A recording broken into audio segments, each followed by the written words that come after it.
I did have a drink that I completely forgot about, and I guess I dropped it somewhere. Oops. So what is up, everybody? It seems like it's been absolutely forever since I've gotten out here and made a video, and it just kind of feels like it's time to get back in the saddle, literally and figuratively.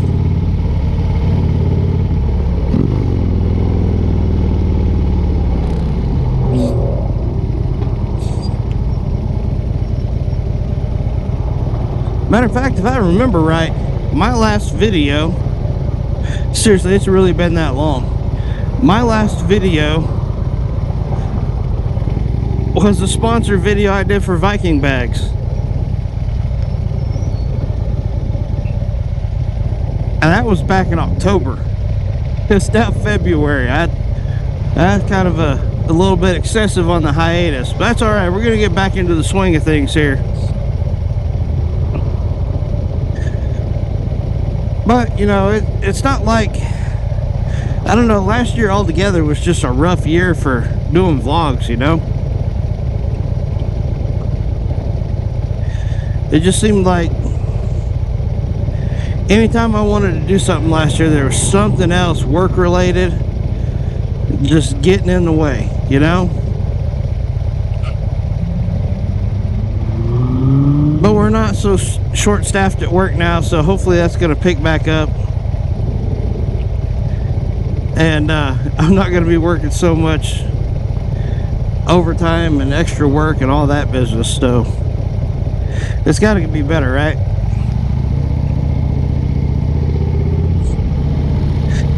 But just because I haven't been necessarily making videos for YouTube doesn't mean I've been completely idle. My wife has recently, well, I guess not recently, it's been a little while, but my wife got a real estate license, and shortly after she got her license, she started listing homes. I noticed it started costing a little bit to have somebody come out and take photos of her listings. And to be honest, with doing all the social media stuff with YouTube, Facebook, Instagram, all that, I have all the equipment I needed to go shoot real estate photos for her. So I put a little time and energy to learn how to do real estate photography. And so I've been doing real estate photography on the side. And I'll show you, this is my page on Facebook for my real estate photography. You want to go check that out? It's got some of the pictures I've done on there. It doesn't have everything, but I'm pretty proud of the work that I have done. So just to add a little bit of gasoline to that fire, I decided I was going to go out and start my own barbecue seasoning company. And Dano's kind of gave me the inspiration for doing it.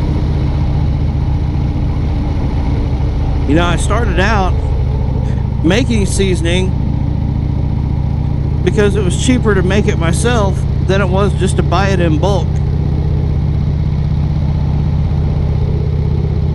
And we had a poker run coming up that we needed seasoning for, so I took it upon myself to make it.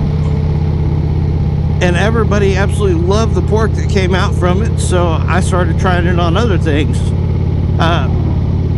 So our poker run feed, it was a whole hog barbecue, so we literally cooked an entire pig, shredded the pork. Everybody absolutely loved it. So that was trying it on pulled pork, and it came out really good. So I figured I would try it on different things after that. I started with ribs, came out fantastic on ribs. Decided we're going to try this on some burgers. Oh my God, it's amazing on burgers. Decided, you know what? We're going to try it on a brisket. And you'll see a lot of people that swear by the Texas method of salt and pepper on brisket. And I get it, you want the meat to shine through. Go ahead and do salt and pepper on your brisket. It tastes good. But it's going to taste like everybody else's brisket. And do you want to taste like plain brisket? Or do you want to taste like good brisket? You know what I'm saying?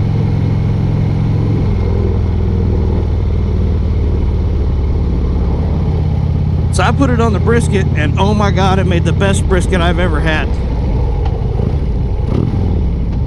So I decided we're going to try it on chicken. We'll see how that goes. And it is a fantastic chicken seasoning. You know, this stuff just don't miss. It's literally good on everything. So, you know, I ran into a video from Dano's, and he was talking about how he got into the business of selling seasoning.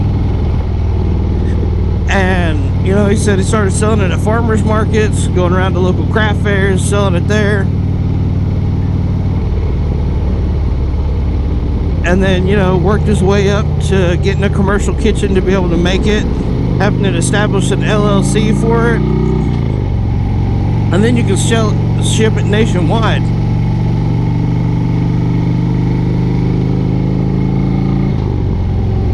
So I thought to myself, you know, I have a great product. We're going to try it. This is where I'm currently at. Check it out. Steel Horse Barbecue Rub. So I started selling that last summer at the farmers markets, and it did really well. And that's just a little farmers market here in Ponca City. We're going to be back again this year selling it again. But right now, because I'm producing it under Oklahoma's cottage food laws, I can only sell it inside of the state of Oklahoma. But hey, if you live in Oklahoma and you want to try some out, reach out to me on Facebook or Instagram, and I will more than happily send you a bottle. Now, I sell each bottle for $5 a whack, but the problem with that is when I go to ship it, shipping on that junk is no joke, like $5. So by the time you get it, it'll be a little over 10 out of pocket for you.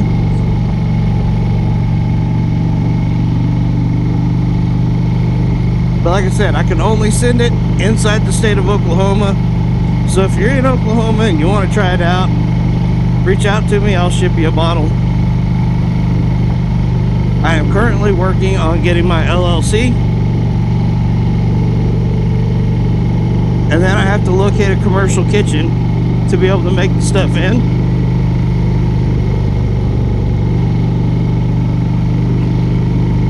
And I got to update my labeling to comply with the USDA law.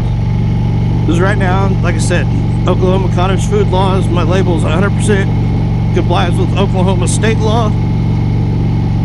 I just can't sell it outside the state yet, so that's basically all I'm waiting on to launch it into a full-size company. LLC, commercial kitchen, and I got to rebuild my labels. Once I get those things done, it's ready to go.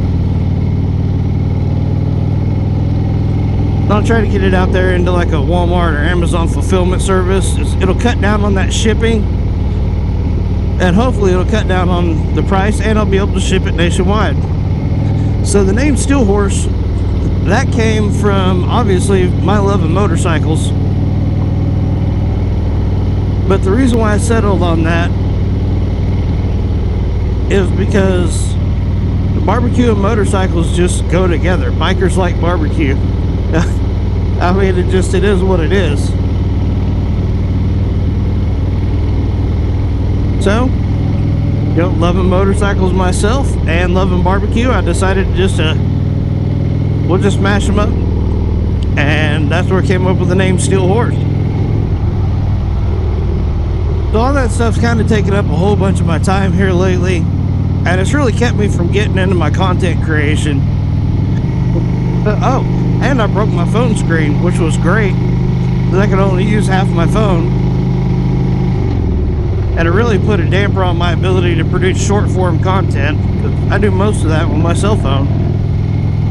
But while the cameras worked, I couldn't see the bottom like quarter of my screen, so it's basically useless. I mean, I could call, I could still text a little bit, but it just wasn't worth the effort for the most part. But I have a new phone. Things are starting to kind of smooth out a little bit, so hopefully we can get back into some more content production for you guys. So looking forward into the summer coming up. Got a couple rallies I plan on trying to make it to this year. Definitely going to try to make it to the Spring Fling in Eureka Springs. That's going to be in April. But at the very beginning of May, you have the Steel Horse Rally in Fort Smith, Arkansas. I've never been to that one, so we're gonna go check that one out. That'll be brand new to me. I haven't looked at any of the rally schedules for the Depew campground yet to see if I'm going to be able to make it to any of those.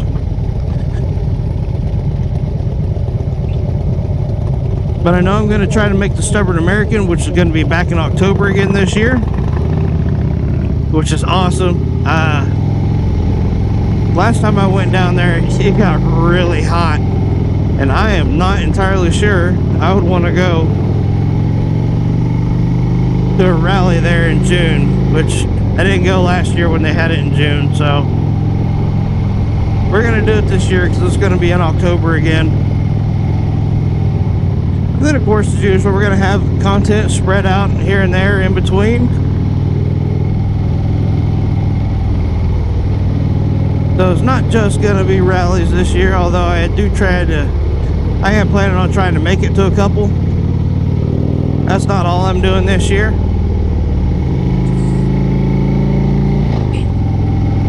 So now I got some maintenance I got to do on the bike to get her up and ready for this coming riding season. I need to swap out my brakes, brake fluid, oil change, all that good stuff. Just the basic stuff, nothing crazy. You know, nothing that's not mechanically sound on the bike, you know, but just that regular routine maintenance you got to get done.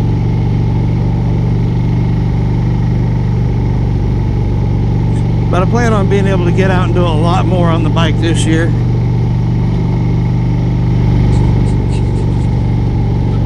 So if you guys happen to see me out at an event this year, make sure you come up and say hi. Let's talk. You know, that's the coolest thing about these things, is meeting new people and hanging out with new folks when I go out to these rallies. I absolutely love the motorcycling community, and that's my favorite part about it. Get out at these rallies, and it's just everybody having a good time, hanging out, enjoying themselves. And I absolutely love it.